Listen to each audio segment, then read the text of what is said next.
If you want to lead a breakout ministry, dominate an industry, change a city, help a nation, solve massive problems, or meet the needs of thousands of hurting people, you will have to learn to innovate. And I see a church that does not judge those who are without Christ, but loves them to know the grace of Jesus.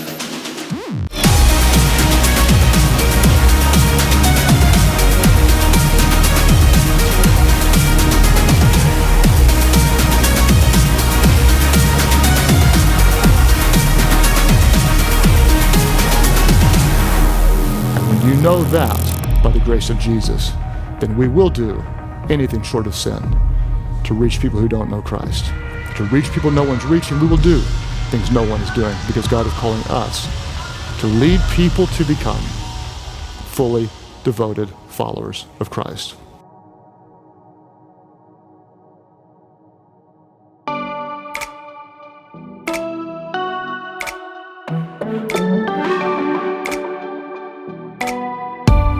Founded in 1996, Life.Church is based in Edmond, Oklahoma, but their in-person gatherings span the nation. As of the making of this video, they have 36 locations across 11 states, with plans to expand in the coming months and years. And their reach extends beyond the United States. They host 90 services per week through the Global Church Online platform. Since its launch in 2006, their Church Online platform has touched millions of lives, and they've seen well over 100,000 decisions for Christ. The majority of their viewers are tuning in from countries where it's most difficult to share the gospel. Life.Church also developed the YouVersion Bible app. The app offers a free Bible experience, offering over 2,000 versions in 1,500 languages with zero advertising. It has seen more than 450 million unique installs since its launch a decade ago. Before diving into the tech infrastructure that supports their worship ministry, it's important to pause and grasp how much the culture at Life.Church values innovation and leveraging technology to reach more people.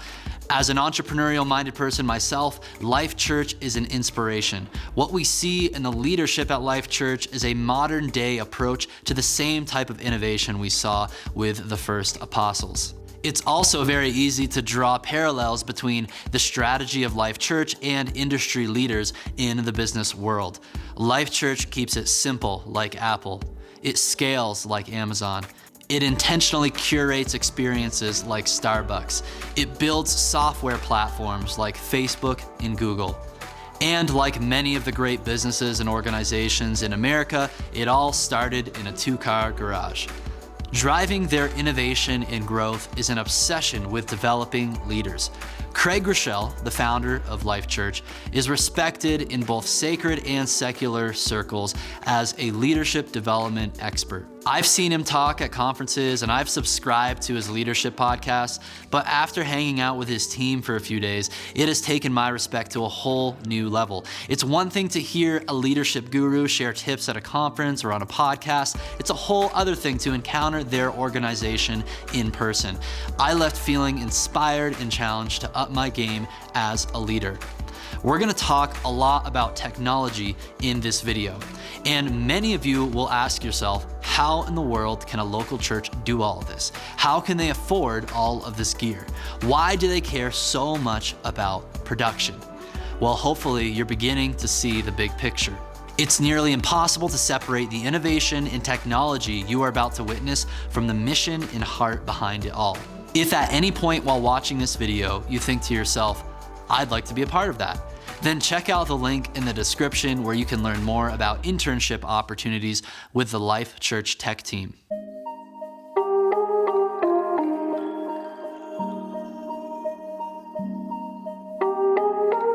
Here's the plan for this worship tech tour. First, we'll develop a clear picture of the objectives they are trying to accomplish with both their in-person and online worship gatherings. It's easy to miss the forest for the trees when you don't back up and understand the purpose of all the tools that they're using. So we'll provide some context for their multi-site worship and church online strategy. Next, we'll feature the Edmond campus, which is the mothership, the broadcast campus. We'll dive deep into the audio, video, and lighting gear they use to pull off live services and broadcast to dozens of campuses and their online platform every Sunday. Next, we'll spend some time learning about how they lead and manage the production team. This was by far the most surprising thing I encountered on this tech tour. Finally, we'll take a look at the tech they're using at a typical campus so we can see what it's like being on the receiving end of the broadcast campus. So stick around to the end because you'll glean a ton of insight to further the production ministry at your church, no matter the size. If you'd like to implement similar gear and strategies into the tech setup at your church, but you don't have a multiple 6 figures or 7 figures tech budget, then check out the Worship Ministry Toolkit linked below. We've compiled a list of all of our favorite gear for smaller to mid-sized churches wanting to implement the latest tech in worship. Buckle up your seatbelt and keep all limbs inside the vehicle because we are about to embark on perhaps the nerdiest worship tech tour of them all.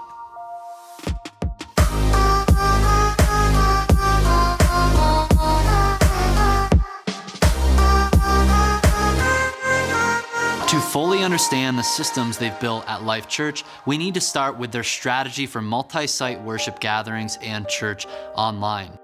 We say this often, that we are one church in multiple locations. So when you walk into a Life.Church building, they all have the same look and feel. Even down to technology systems. Everybody has the same video switcher, the same projectors, same PA for the most part.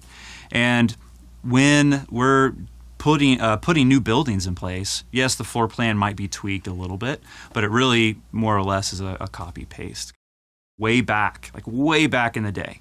So our whole multi-site video teaching story really came down to the fact that Pastor Craig's wife, had a baby on a Saturday night. So he had preached a Saturday night service, and he was not able, obviously, to preach on Sunday. So we played a video message back.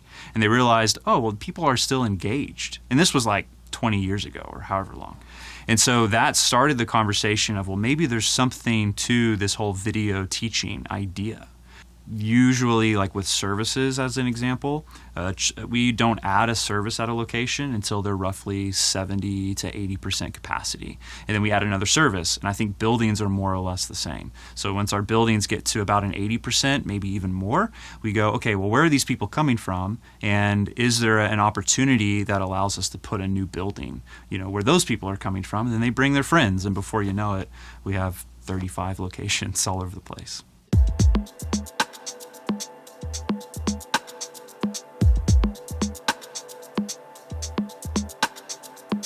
All right, so they are a rapidly growing church, and almost 2 decades ago, they figured out that their congregation enjoys video preaching. That allows for unlimited scalability with Pastor Craig's teaching. But what about the other important aspects of a worship gathering, such as the music? At every location, they have a live worship band and live campus pastor. The order of their worship gatherings has 3 main sections. For the first 20 minutes, they sing a few worship songs, followed by the campus pastor's time to engage the congregation.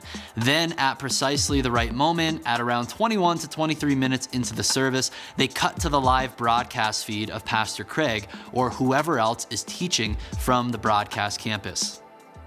Let's say we started at 8:30, we have a service. That 8:30 service, you have either 21 minutes or 23 minutes after the start of the service. So at 8:53, campuses would know we're going live, or we should take the broadcast feed now.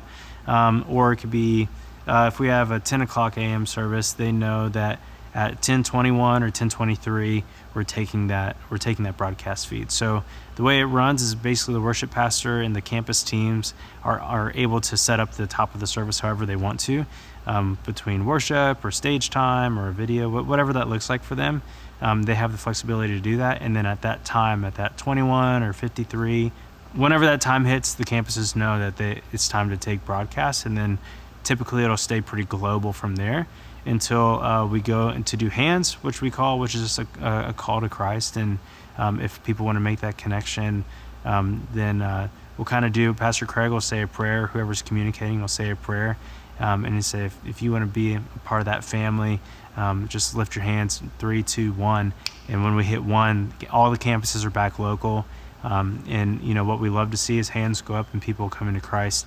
And at that point, the campus pastors are on stage and they're taking account of like who's made that decision and following up with them. And the campus bands typically are either back on stage or they have their own keys player that's local, or sometimes we do an element where we'll at the end of the message we'll do a global song, and at that time each campus will be playing along with our worship pastor at our broadcast location.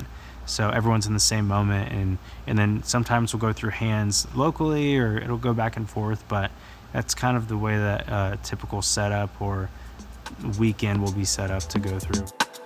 That's their strategy for hosting multi-site worship for their dozens of locations. The service starts with a local band, it cuts to the broadcast feed for preaching, and cuts back to the local campus pastor or band for the conclusion of the service. It sounds really simple, but pulling this off with high production quality and seamless transitions requires the right tools, systems, and team members, all of which we'll be diving into later on. But first, let's take a look at their strategy for church online. So our mission here at Life.Church is to lead people to become fully devoted followers of Christ. And how Church Online does that is we think globally. And so our mindset is about the people who have never stepped foot in a church building. That they could be living in India, they could be living in South America, wherever they are living in the world, we want people that whenever they tune in online, they're able to experience the love and the presence of God no matter where they are in the world. And so our campus, our physical campus, is a platform. Our physical campus is Facebook, YouTube, Twitch, Church Online platform, which is live.life.church. And everything that we shoot is through a camera lens. And so anything that we do, we want to make people feel like they're part of it. We don't want to make them feel like they're missing out by not being at a physical location.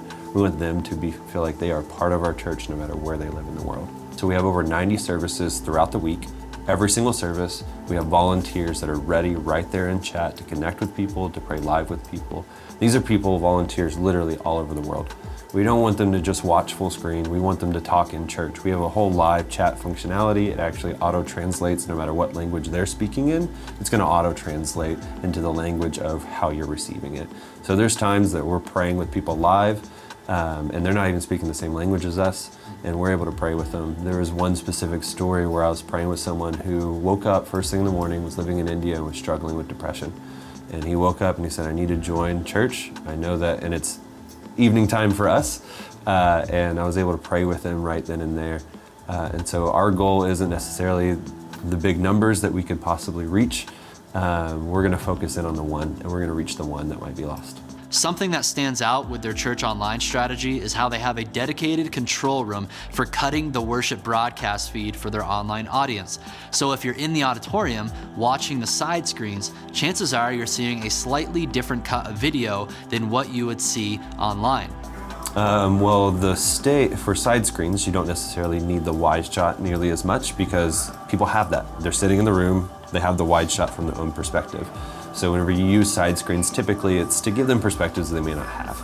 And so a little bit tighter shots where they're able to see exactly kind of who's leading and everything like that. So whereas online, we want to show way more of the room. We want to show the people in there worshiping, because there's going to be people that tune in that have never experienced worship before in their entire lives. We want to be able to show what it's like to worship God with everything. And so we love that the audience at the 4 o'clock is really into it and is worshiping. And so we want to be able to showcase that. We want to show people giving their all to God. When you watch Church Online, you're viewing a simulated live stream of the 4 p.m. service on Saturday. In addition to what's captured in the Edmond Auditorium, you'll see additional video their Church Online team produced earlier in the week. Our first service for Church Online is 5:30. And so we have 4 o'clock, we'll quickly grab the video file, we'll trim it up. We add in a little bit of an intro from our online pastor before worship starts. We export that and we upload it to our server. Once the service video makes it online, it's hosted in Life.Church's custom-built online platform. This is the same software platform that your church can use free of charge to host online worship services with a slick user interface, chat functionality, and even prayer functionality. Over the 9 years prior to the 2020 pandemic, 25,000 churches signed up for the Church Online platform. In 2020 alone, they've had over 40,000 new churches join the platform. The timing was providential as they made a significant update to the platform this year, and it now has the capacity to scale as many new churches sign up for the free service.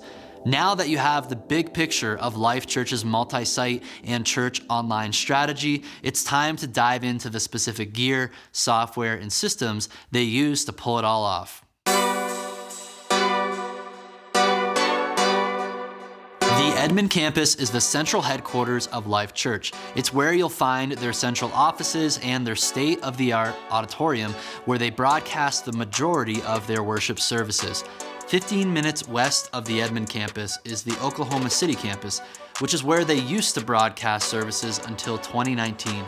The Oklahoma City campus has a larger auditorium and it also has full broadcast capability, but it made sense to transition to the Edmond campus as the primary broadcast location since that's where their central offices are already located. That's why, for the purposes of this tech tour, we'll be focusing on the Edmond campus. It has their latest tech infrastructure and it's the mothership of their broadcast for most weekends. There are 5 spaces at the Edmond campus we'll be guiding you through in this tour. First, you have the main auditorium where live worship and preaching takes place. Next, there's Control Room A, where the video team works to film and cut worship. Next, there's Control Room B, where the Church Online team cuts video for Church Online.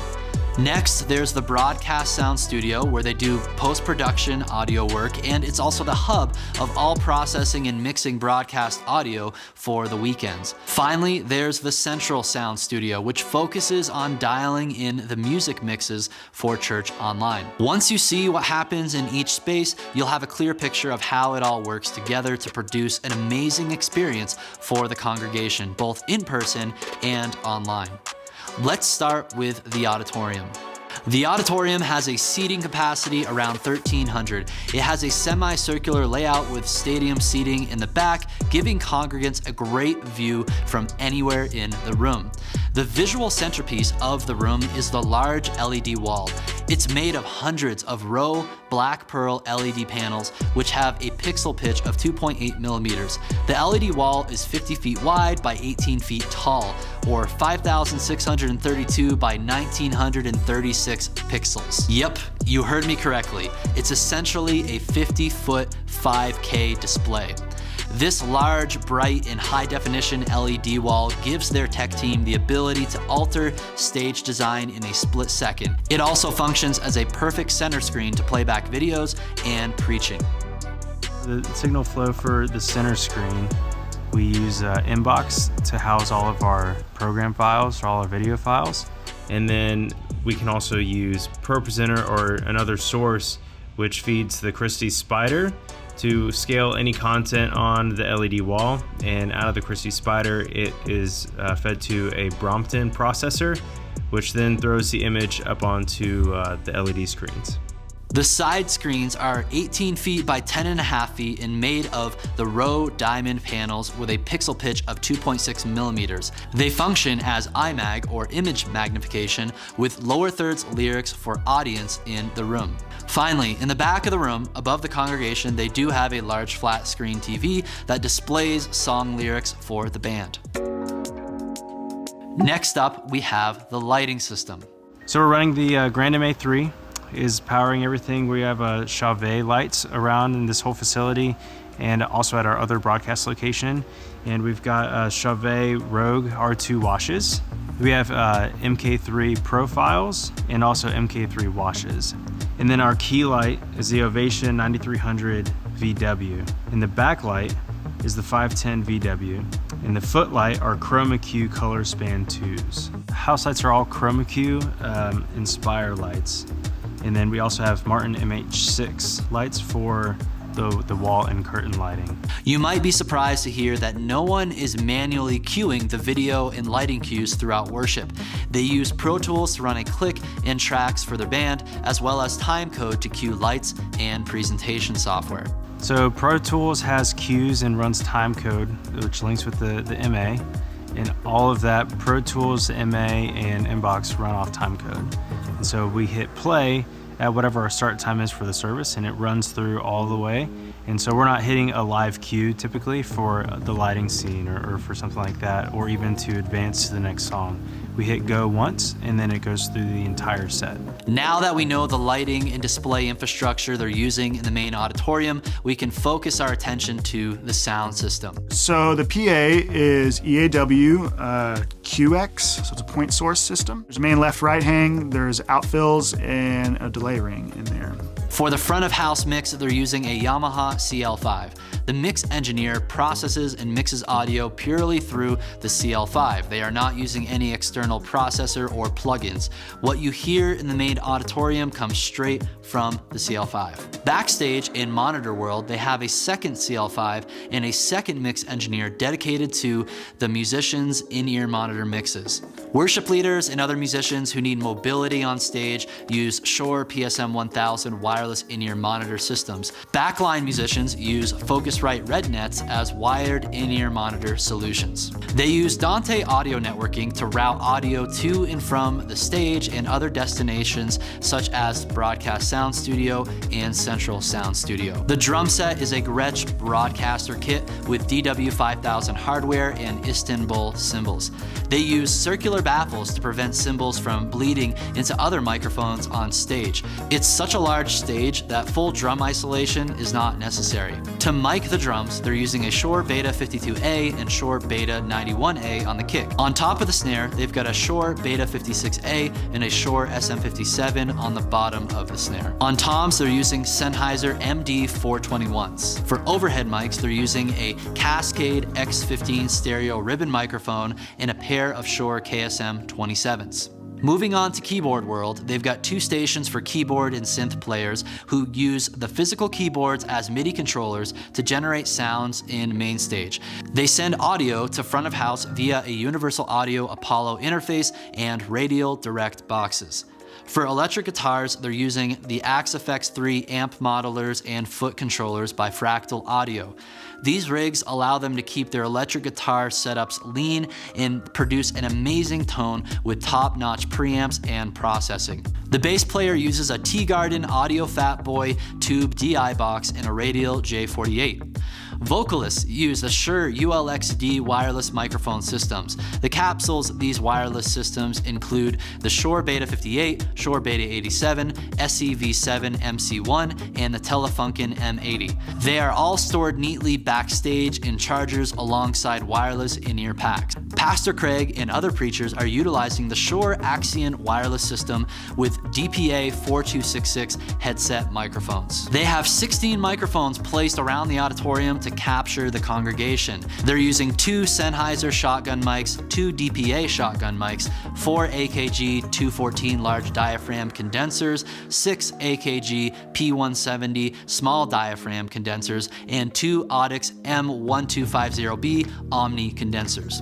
While we're on the topic of microphones, for the Craig Groeschel Leadership Podcast, which Sam produces, they're using a Shure SM7B, a Cloud Lifter mic activator, and a Sound Devices MixPre 10M interface and recorder. The podcast audio is edited and mastered in Pro Tools. During most services, there are 3 team members at the front of house tech booth.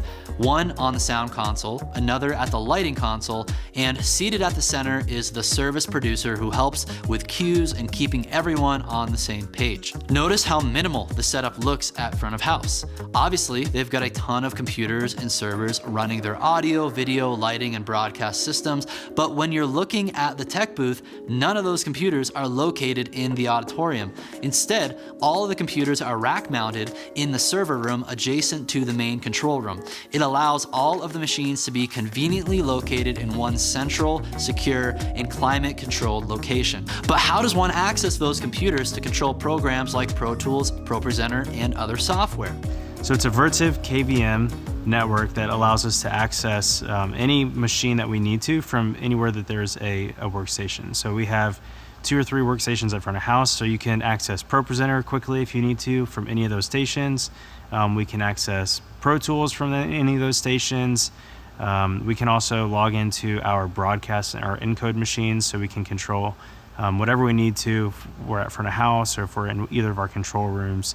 And anyone has access to either be able to view those things. So if I have a volunteer running one of the machines or a Pro Presenter machine, I could view what they're doing, or I could take over the control of that machine. But it allows us to not be tied down to having one computer in one location, and that's just where Pro Presenters ran. It also allows us to maybe set things somewhere else and then let somebody else run it in the auditorium if they don't need to be in a control room or something like that. And again, not having to have a lot of Macs or something is just really nice from a convenience standpoint of being able to service things well, keep things clean at front of house and in the control room. So it's been pretty great to work with. And our other broadcast facility also uses the same thing. During the service, the producer can monitor literally everything going on thanks to the multi-view monitor displaying video feeds and the KVM network that allows him to remote into other machines. The final piece of gear we will highlight in the auditorium is the camera system. These cameras provide image magnification for attendees in the room, and they also provide video for broadcast. The first thing you'll notice about these cameras is that they are operated by the Holy Ghost. But seriously, I didn't know robotic cameras like this existed until I visited Life.Church. So our cameras are all Sony.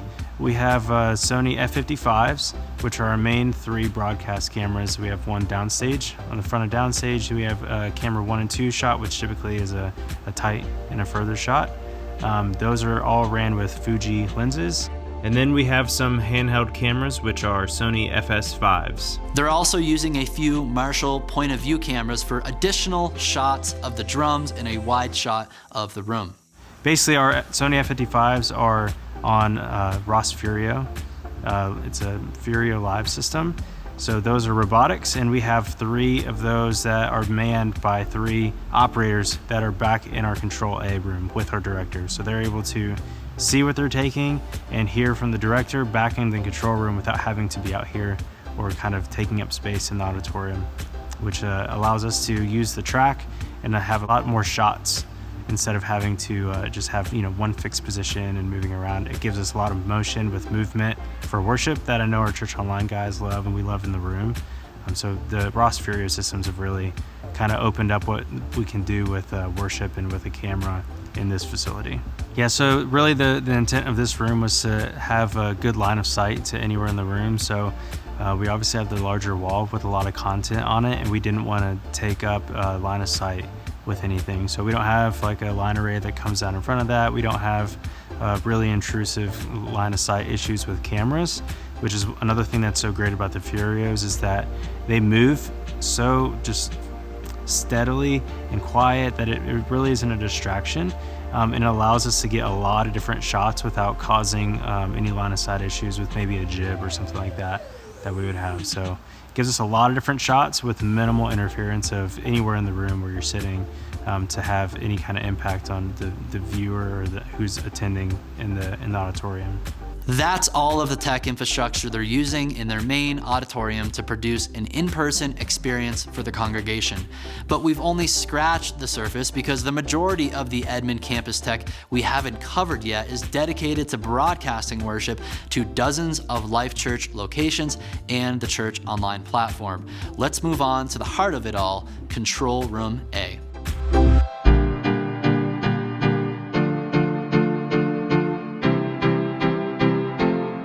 My name is Warren Davis, and I lead the broadcast support team here at Life.Church, which basically means our team works with all of the engineering and infrastructure that helps get our content out to 34, almost 35 locations every weekend. Priority 1 for us is making sure all the engineering and backplane is in place so that it's functioning, ready to go, and help make our communication the most effective and efficient possible. Our mission here at Life.Church is to lead people to become fully devoted followers of Christ. And our team plays a critical role in that we're playing a game of scale. And so obviously when you are one campus or one location, your ministry, your impact reaches that local congregation and city. So for us to be multi-site, we have to support all of the techniques and methods that help get our message to different platforms and campuses. When I first walked into Control Room A, I thought I stumbled into SpaceX Mission Control. There's a gigantic wall of displays for every single camera feed in multi-view. There are 2 rows of workstations, 3 stations for robotic camera operators, and finally, a gigantic server room containing the brains of the whole operation. Here's a closer look at the control side of the Ross Furio system. There are 3 control stations for camera operators. Each station allows the operator to remotely pan, tilt, and pull focus on the cameras. At the bottom of each station are 4 pedals for moving the camera rig up, down, or side to side on the track. Each operator has a monitor to frame and focus their shot.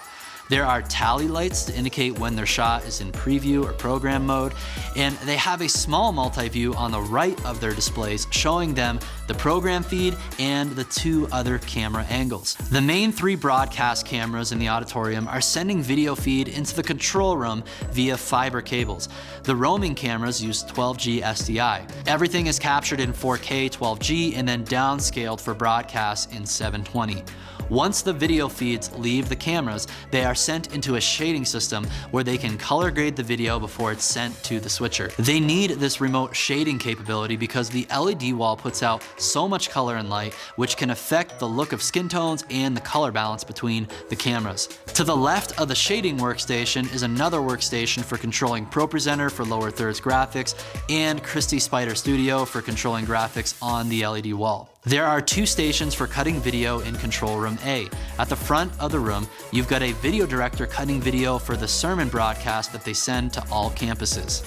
What is really important is that we connect with those people that are at our other locations outside of this campus and outside the Oklahoma City area. And so any communicator that's on stage, or Pastor Craig or anyone, is really intentional about focusing in on that camera to be able to connect, so you feel like you're in the room and that you have that connection with your pastor who's preaching. So a lot of times we have pastors who speak to the room. And what Pastor Craig does so well, and what a lot of other pastors and who communicate on stage here do so well, is they bring the room with them as well. And they connect with everyone in the room, but then they can also make really pointed remarks to the camera, so that when they're bringing it home or something, they really connect with those 35 locations and the church online for people that are viewing anywhere in the world. So it was really intentional on making sure that they can see what camera's live right now, and they make their points. And also our directors are really good about connecting with their body language and when they're going to connect with things.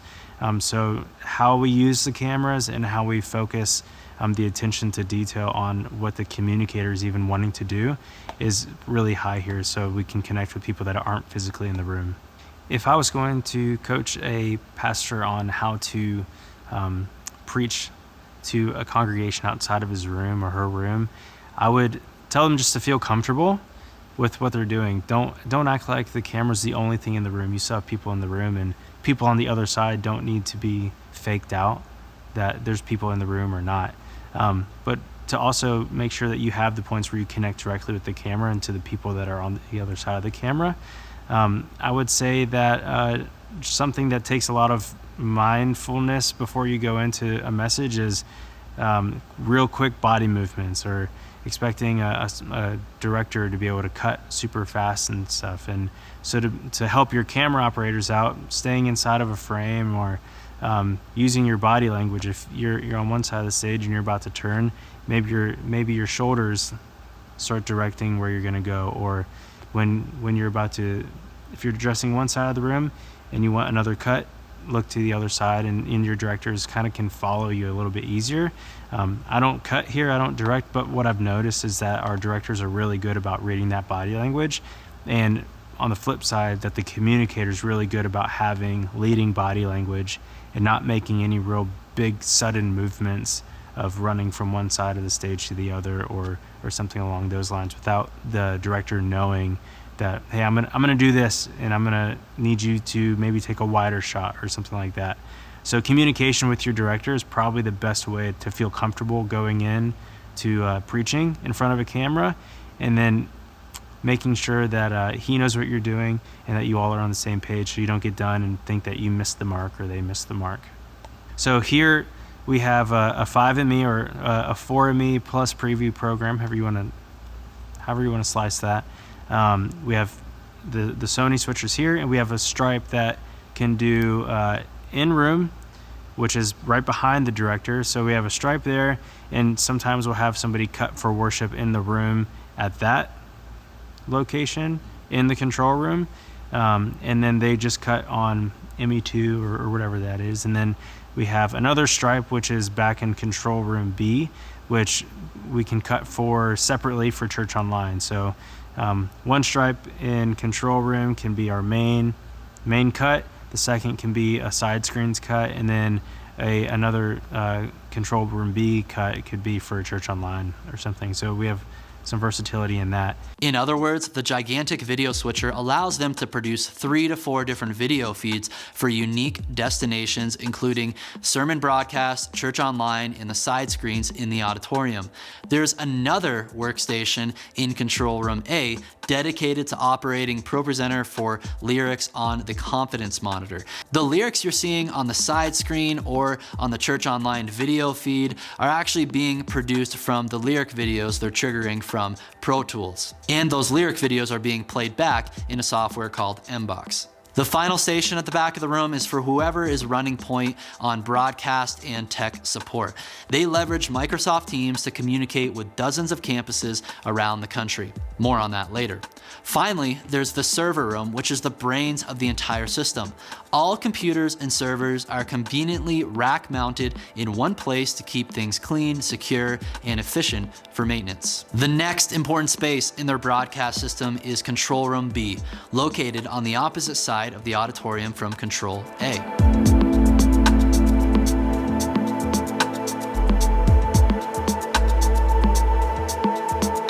So what we do in this room is we handle the worship cut. And so we'll have comms talking to our camera operators in Control Room A, and then we have additional camera operators that are handheld ops in the room, and we'll talk directly with them and do the worship cut specifically for the first service.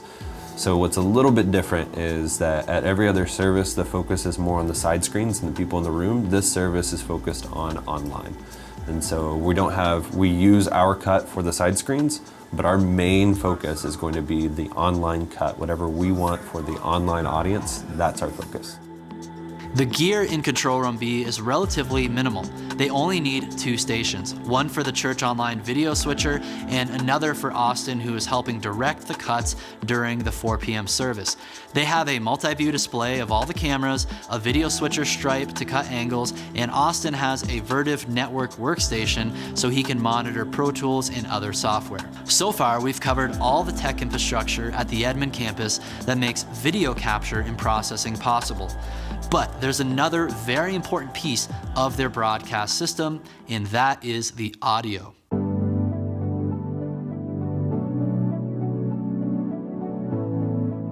I'm Sam Nafee. I'm the director of audio for Life.Church Worship. So I oversee all post-production. So any piece of content that Life.Church produces or records, I oversee the quality of that, the mix of that, the capture of that. I oversee the audio brand for Life.Church Worship. So what our mix sounds like on Church Online, what's going out to YouTube. I don't have direct involvement with our albums. I do help capture those, but my leader oversees that. And I oversee the quality of front of house at all of our campuses and here at our broadcast location. We call this room BSS, which is Broadcast Sound Studio. So what happens in here is all post audio, broadcast on the weekends. So this is what we send to campuses, what we send to Church Online, what goes to archive. We knew this was going to be broadcast where we needed to have our broadcast desk be, and we knew that we also needed to do all the post audio out of here. So it's how can we outfit the room to really serve both purposes? We knew the broadcast console was coming in. So it kind of turned into the kind of the centerpiece of the room and just what everything runs through. So it is kind of the brain of this room. There's a Pro Tools rig in here. There's obviously the live rig with hardware and everything. So it's really just a hybrid room of what's happening on stage and also being able to mix for video. Everything is Dante. everything is on a Dante network. So the Yamaha PM7 is kind of the brain of the audio network in terms of all analog inputs from stage are controlled by the PM7, and it's spit out over Dante to the rest of the building. So to front house, to monitors, to CSS, which is our recording studio, and to record and everywhere else. So this is all analog sources are from this console, and then anything digitally sourced is all Dante as well. We just have a pretty robust network where we can patch anywhere in the building from anywhere in the building. So in here, in terms of signal flow, for this mix, we're bringing everything in. It's producing a music mix, a broadcast mix for Church Online, an archive mix, a campus mix. Basically, I think total we have 16 streams leaving this room to various destinations. So this room is all about just getting everything where it needs to go, just routing everything. We have another studio, Central Sound Studio, where we're doing a music mix that's specific for Church Online. So there's a lot more. It's a Pro Tools mix, and then it's a hybrid approach. So it's outboard gear, Pro Tools, plugins, everything. Here we're doing a very similar approach with the music mix. We are using some hardware, some analog summing, and Wave Super Rack, all those things. That's kind of the live side. We also are. For the post-audio stuff, it all interfaces through the console as well, and a UAD Apollo. So through my patch bay, I can kind of get to any of the hardware, any of the desk. It's really all about flexibility and being able to deliver what product needs to go where. Because we're super intentional about what we want to happen where. Like what Church Online needs versus what a campus needs is vastly different. So we really focus on that intentionality and that ability to craft each experience uniquely for both environments. So all music is local on the campuses. Yeah. Let's talk about what channels they get. They get 4 channels total. So they get a stereo program pair, and then we have a separate pair that we can either use as a stereo send or break into multiple mono.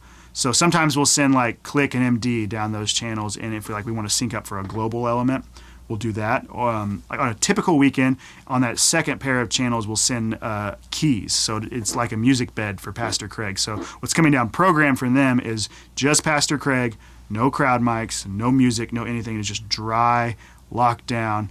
Our brand for Pastor Craig is just for the campuses, is just very tight, dry sound for him, as dry as we can get it. And then we allow the campuses to mix in either the keys we're sending on those separate channels, or a lot of times they'll have a local keys player accompanying Pastor Craig and their campus pastors. During the first service of the weekend, they operate 2 broadcast audio studios. As Sam said, Broadcast Sound Studio operates every service as the central hub for audio routing, processing, and mixing. But during the 4 p.m. service on Saturday, they use the Central Sound Studio, located a few hundred yards away, to produce the Church Online music mix. Broadcast Sound Studio still has a unique mix that they use for redundancy for Church Online, or as a worship backup for campuses. In our worship brand, we're really focused on kind of just adding vibe. We want it to have character. So we utilize analog gear for that. It's not to say that you have to use analog gear for that. And there's so many tools you have to do, but there are some techniques that we've kind of rallied behind that you'll see both in this room and in CSS. And that is we do analog summing. All drums go to 1 and 2. Bass goes to 3 and 4. All guitars and keys go to 5 and 6. Vocals to 7 and 8. Crowd to 9 and 10. Speaking mics to 11 and 12. And it all just sums it down into that's what sums it into like the 2 bus for that's like my master bus. And then it goes through all my master bus processing and returns back to the board digitally. Sam built this system to minimize the number of digital to analog conversions, because every time you convert audio, it's like making a copy of a copy and can degrade quality. So in this setup, audio is only converted twice, once from digital to analog upon entering the summing processing chain, and once more from analog back to digital, leaving the analog processing and going back to the mixing console. The speakers in Broadcast Sound Studio are a pair of barefoot Micromain 35s, and they also have this interesting little monitor with an important job. That's an Aventone mix cube, so it kind of emulates what a mix might sound like on a laptop or phone. So it's like mono, even though laptops and phones are mostly stereo now, but it's a mono mix. It's highly filtered. So it's a great way to just like pop over, especially when you're mixing music. It just does not lie. It also will tell you things about compression. It doesn't really lie about compression. If you're squashing a little bit and you're pumping, like it will make it very apparent what is happening. So it's kind of just I use it for my alternate monitor, and just I'll flip to it and listen for like 30 seconds, 60 seconds, and just verify my mix once I got it going, that my balance is intact. Because there's just a lot of things like, this room is treated well, these monitors are processed, and like I'm extremely confident in what I'm hearing back through the barefoots. But at the end of the day, it really doesn't matter what tools we're using, what we're doing. All that matters is what's coming out of that phone or laptop, and is the message, message of Jesus clear. So I trust that speaker to kind of just tell me what's going on. It's important for the broadcast mix engineers to see and hear what's going on in the auditorium and other control rooms. That's why in both sound studios, they have multi-views that display eye-in-the-sky cameras so they can see backstage, front of house, and other control rooms. So this is brilliant. So this is, what that is, where it says encode, is that's what we're sending to campuses. That's what's going up. So we have, obviously, tone and bars are pretty standard things, but we like to leave messages. We have a weekly joke. We call it the Whopper. So from, what's the name of that movie? Gosh, War Games? Is that the name of that movie? I don't remember what the name of the movie is. Please don't put that on camera. But yeah, that's the Whopper clock. So every campus syncs their clocks to that clock, and we have a joke on there. And what's funny is that joke is super intentional. Like, it's just there to like let people know that we're here for them, hopefully get a laugh, keep it lighthearted. But that joke changes every week. It also has an Instagram account, so follow LC Whopper on Instagram if you ever want to see what's going on.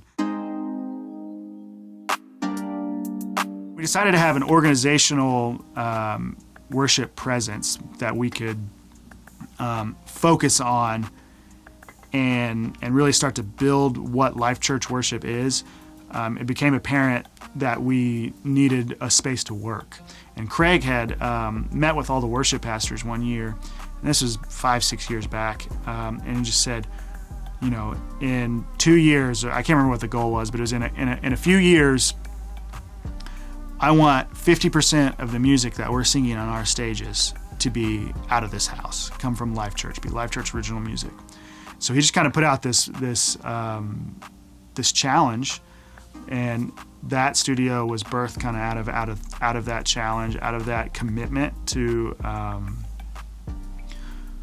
bring the stories of this house, of this church, to the forefront and through worship. So that studio was built, and almost any Life.Church release has come through there, and it's kind of just been the birthplace of the Life.Church worship brand and sound, and it's kind of the hub for the stories of our people. And that's one thing I think we really, really believe in. Something we highly value is that our songs are the stories of our people. So just having a place to really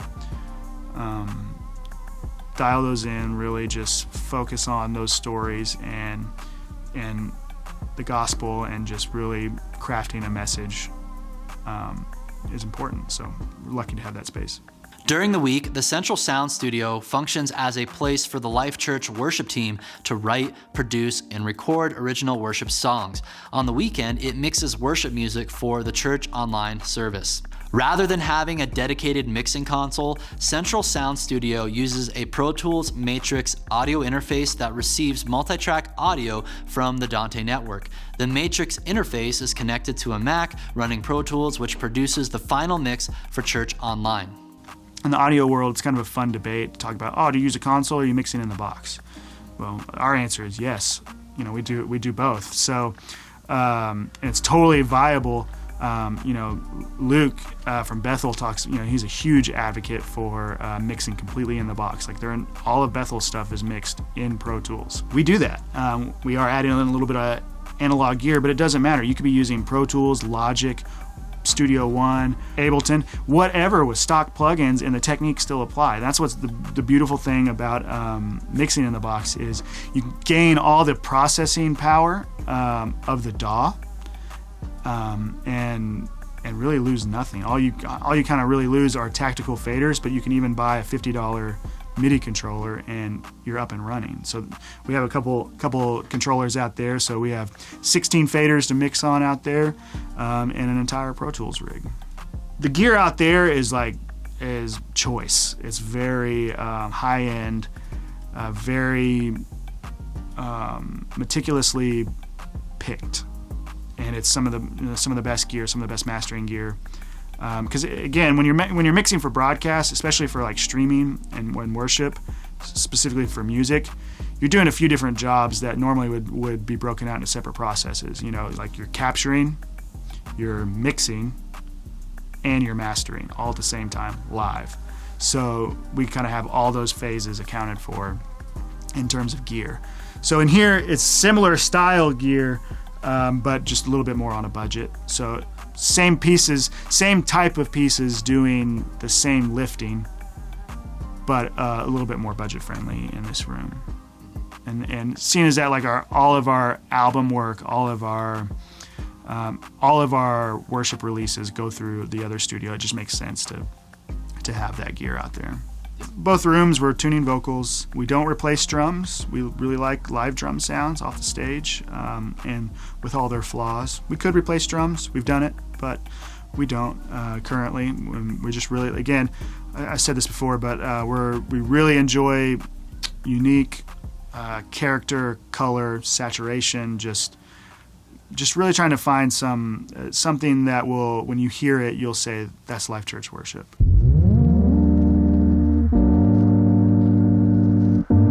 There you have it. That's all the tech infrastructure the team at Life Church uses to produce in-person and online worship gatherings from the Edmond campus. Later in this tech tour, we'll take a look at the systems they run at a typical campus, and we'll get a bonus tour of their warehouse. But before we continue unpacking more gear and software, let's take a closer look at the people and systems behind it all. Because sure, the technology is fascinating, but what really stood out to me was the teams and systems they put in place to support it all. Right, yeah, so our team, we have 35 campuses, 11 states. Our entire tech staff at Life Church is 8 people.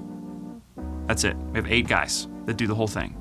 And you would think, well, with a traditional church model, you have a full-time tech person at every campus. So our tech team must be 35 people.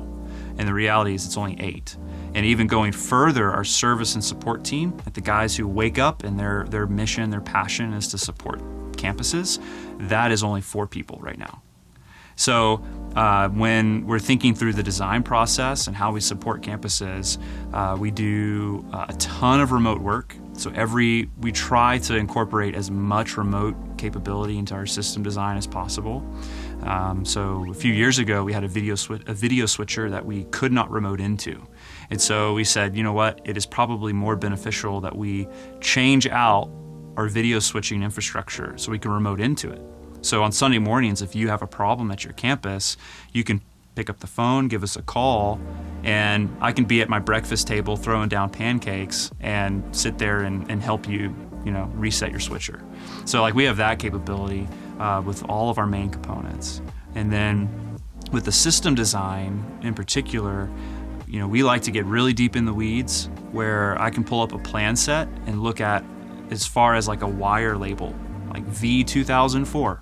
And I know that cable is the same in Albany, New York. It's the same in Wellington. It's the same, right here in Oklahoma City. So all of the systems are almost identical to that point too. So for our support side, we're not supporting 35 campuses. Well, we're supporting 35 campuses, but we're only supporting one system. So our team doesn't have to go okay, well, wait, what? what do you have at your campus again? Like that, those conversations don't happen because we've been so intentional with, picking the right gear and keeping things consistent. And we have a team of 3, which I'm on, which is the broadcast support team. And our goal is to make sure that all the broadcast focused gear is up and running, that it runs correctly, it's smooth. We allow our directors to be able to come in and have a working system, to be able to just come in and do what they do very well. And then we make sure that all of what we're capturing is being recorded and captured appropriately and being sent out appropriately to all of our locations and to Church Online. And then that's where we kind of hand off to the Church Online team, or we hand off to our creative media team. But our goal really is to just stay in contact with campuses, let them know what type of weekend they're going to have, whether it's live or pre-recorded. We also field like the 911 call, like, oh no, my stuff's not working, what should we do? And we'll field those questions, and we use Microsoft Teams to stay in contact with them. So every Saturday and Sunday morning, they see me check in with them and kind of give them a quick update of what's happening in the weekend. And we let them post any questions they have about the rundown. And then that's in a 411 channel, and then a 911 channel is that, oh no, what's going on? And then in order to keep everyone kind of feeling like they're in the same team, which is kind of hard when you're in 35 places, we have a volunteer tech chat where they give a lot of encouragement to each other, or they can really remark on what's happening in the message, like that really, man, that was powerful, or anything like that, or how are you guys doing? Good morning. And they actually use that space to connect with each other from all over the country, which is a really cool thing to see and be a part of. And what's even cooler from the side of us, where we're trying to support all the campuses, is if someone has a question, a lot of the campuses have some really good tenured people who know the answer before we can even get back to it. So it's a really cool space for them to open up and be able to ask questions and have some peer-to-peer feedback, communication, and help, and really empower the volunteers to be able to take things in their own hands if they need to sometimes, and we're just here to assist. So it really is just a further model of how it's been set up, where we want to have the resources to give the campuses whatever they need. And that doesn't always mean a person on the ground, but it does mean we get to empower a lot of people to take ownership of their gear, of their campuses, and of their teams, and really, really further things at their individual campus. So it's a cool thing to be able to kind of track and watch every weekend from afar, and then just be there whenever they need a hand. Part of my growth was learning that my value is not in running a console. It's building people and building teams, and that's what this team is different. We're not the tech team that runs things. We're the tech team that empowers and builds teams. It's on our walls. We build leaders up, and we send them out. And that is what's different about our internships and just the culture here in general. So you can't lead a church with 35 locations by just being the audio guy. So you learn how to empower others and pour into them to be able to take a step back and watch what God can do when you actually let go of things a little bit more. So I think relationships are just so important. That's what we're about. We're about relationships. We're about most importantly our relationship with Jesus, but even with our relationships with each other. So for a younger guy coming up, I mean, we say this a lot around here, but relationships are greater than applications. Does that make sense? You might see a job posting and you want to apply for it. If it's something close to you, go there, show up, just show up. Even if you're not don't care about getting paid, don't care about a title, don't care about anything. Just go there, jump in, see how you ask, say, how can I help? And when somebody says something to you, say, good to know, how can I help? What can you do to put yourself in a position to serve and gain equity and gain knowledge and gain experience to kind of further your career and your ability to serve? Because that's what we're doing. We're all just serving the mission, and the more you can just get in and get involved and meet those people and make those connections and just be willing to do whatever. Be willing to pull cable. Be willing to crawl under the stage. Be willing to ride some faders if you need to. Be willing to submit to somebody else's vision and execute it at a high level. So I just think it's all about just being available and buying in and just maintaining a servant's heart. This commitment to raising up leaders and building efficient systems is evident all throughout the Life Church organization. If you've heard or read any of Pastor Craig's teachings on leadership, none of what you just heard from Ross, Matt, or Sam will come as a surprise. But it's astonishing to consider how lean their tech team is despite the size of their church and its many locations.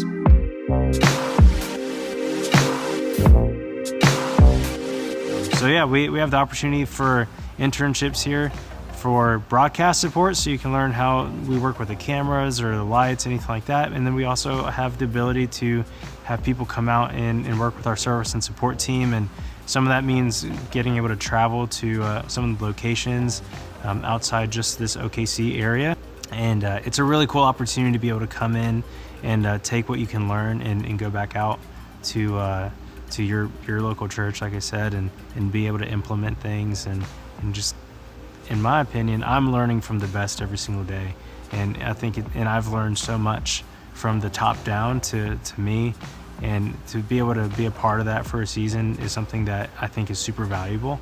If you want to learn how to not necessarily maybe run a console, but to be able to learn how to support and lead teams and lead people, it's a good place to come and learn how to do that. But we offer a couple different types of internship programs. So for the summer, or there's some programs in the fall and the spring as well. But we definitely encourage people, if you're interested in it, we'd love to build leaders.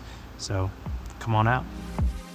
You'll find a link to more information about their internship program below this video. I cannot think of a better environment for up-and-coming leaders. Now that we understand all that happens at the Edmond campus to produce and broadcast weekly worship, it's time to take a look at one of the satellite campuses to see what it's like being on the receiving end of the broadcast. To experience a campus firsthand, we visited the Life Church Northwest Oklahoma City campus. From a building standpoint, our current floor plan that we're putting most places was actually like our fourth campus.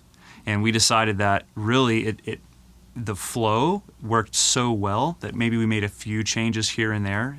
But over the course of however many years, that floor plan is more or less the same, because we found something that worked really well, and we just improved slowly, but it's all kind of copy-paste, if that makes sense. So a typical campus tech team could run as low as 2 people, being a front of house engineer running sound, to somebody else who's kind of watching over the lights and watching over. Each campus has a Ross Carbonite Solo, which has macros to fire off different cues with between worship and going to the message. And that person typically can also run Pro Presenter as a backup in case the side screens go down or Pro Tools crashes, and then they also are running that just for the confidence monitor lyrics. And everything's automated to the point where it's meant to be really streamlined, and so no one's having to hit a cue throughout all the worship and all the lighting cues and such. So that's all done ahead of time, so that once we hit play on Pro Tools, everything's just queued up and runs through. So I've seen people as many as 2 on a small team run everything, and they run it at a really high quality. And in some campuses, they need more. They've got a lot of people interested in production, so they can build out their teams a little bit more. They can have a tech lead or a coach, I think a lot of them call it. And the coach is just kind of overseeing, and could be in a context of like a producer or something like that, kind of going through the flow and making sure that the team's taken care of, and they become that point person for the tech volunteers.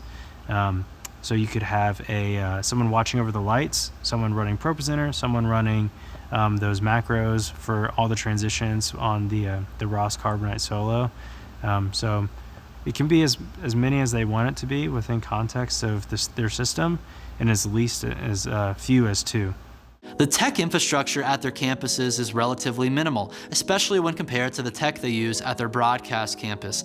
They are not broadcasting from their satellite campuses, nor are the auditoriums large enough to require image magnification of the leaders on stage. So no camera system is needed. A large cluster of mod scene projection panels sets the backdrop for stage design. During worship songs, the backdrop mirrors the side screens displaying lyric videos.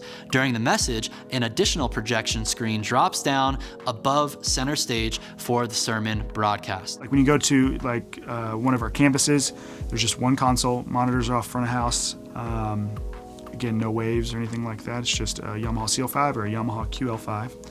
And very similar style PAs at our campuses. You'll either see, depending on the year that campus was built and the life cycle of the PA, you'll either see Danley point source, EAW QX point source, or Nexo S12. Currently, all of our other locations are running off of Jans Vista control surface, and then everything's queued up MIDI in Pro Tools and fired off that way. A lot of our worship leaders program during the week what they want to put into the service, but we also contract a lot of our programming. And what the benefit of using a lyric video is that they're able to store a lot of those cues, so they can bring in their lights. They don't have to reprogram every single week. The cues are saved, the lights are saved with the lyric video. They can really just drag and drop into Pro Tools and set up their session and copy and paste and cut things as they need to. So instead of using manpower and hours to program every week, they're able to cut down and kind of save some resources by reusing things globally. Because if one campus has something, they'll typically upload it and all the campuses are able to use it. So the church is super open-handed and able to work together to accomplish that.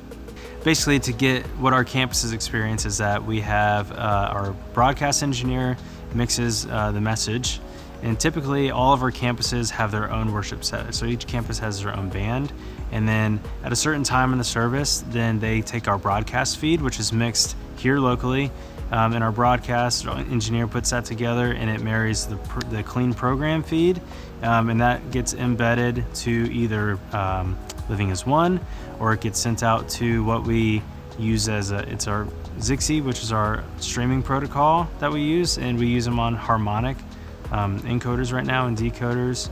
And then we also have a satellite backup, which is a literal satellite dish that is at each campus that we can use and use that as a backup. But primarily we use ZigSeed to broadcast to everyone, which is up to 8 channels of audio, I believe. And the way that we'll typically run a weekend is our 4 p.m. Central time is always live. So we'll have a communicator, or we'll play back a pre-recorded message live, and we'll broadcast that out to all of our different campuses. Those campuses who are outside of the Central Standard Time zone, so we have one in Florida, New York, New Mexico, Colorado. Those guys will typically use Living as One, and that way they're able to offset and play back whenever they need to. But then each campus also has key pros that is just for redundancy, to be able to record the messages and play it back in tandem to receiving something live if the times sync up, or they can capture as the message is coming in, and then when their start time is, they can go cue it and then play back what they just captured.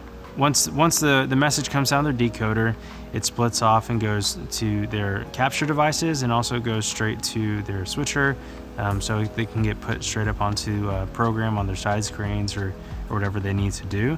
And then if they need to play back the message, if they want to be local, and because after you capture the message, we have a master for the weekend, they can just rewind and play back that capture that they have on their key pros, and have some redundancy there on those guys. And then we'll also send a ProPresenter file of whatever the master service is, so just another added layer of redundancy for the campuses in terms of if broadcast goes down or if SAT goes down somewhere, they have a backup to be able to use in 3 different places.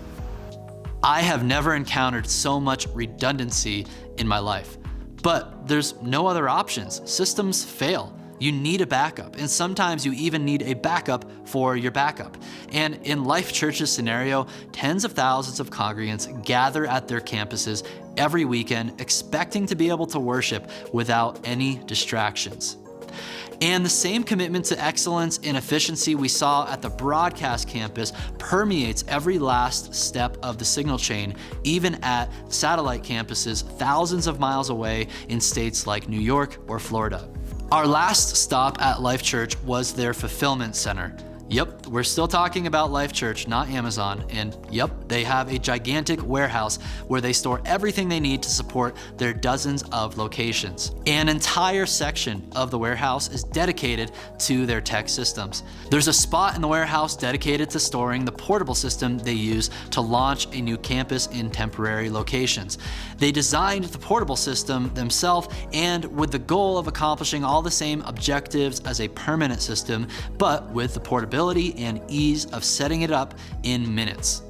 Then they have a section of the warehouse dedicated to repairing broken gear, taking inventory of new equipment, and storing backup parts for times when systems fail at any of their locations. At first glance, it may seem exorbitant to have a whole warehouse dedicated to storing gear and other supplies for the church. But in the long run, it's saved them a ton of time and a ton of money to be able to purchase goods in bulk and deploy them to campuses with their own delivery vans. We're celebrating today those going Catholic with their faith through baptism. Freedom that we can only find in Jesus. So we sing and come and sing and give him all the glory. Take hold. The team at Life Church is extraordinarily humble about their accomplishments. That's because for them, it isn't about having the latest tech and highest production quality. They have an unrelenting focus on their mission to lead people to become fully devoted followers of Christ. All of the fancy tech and state-of-the-art systems are a means to an end. I hope you are inspired to learn and implement the latest technologies in your worship ministry. But more importantly, I hope you're even more excited about equipping and empowering your team. I hope you're inspired to innovate and take more risks. Because the message of the gospel is too important to settle for outdated and ineffective methods. Your team needs a leader who will help them reach their God-given potential. The harvest is plentiful, but the workers are few. So let's get to work.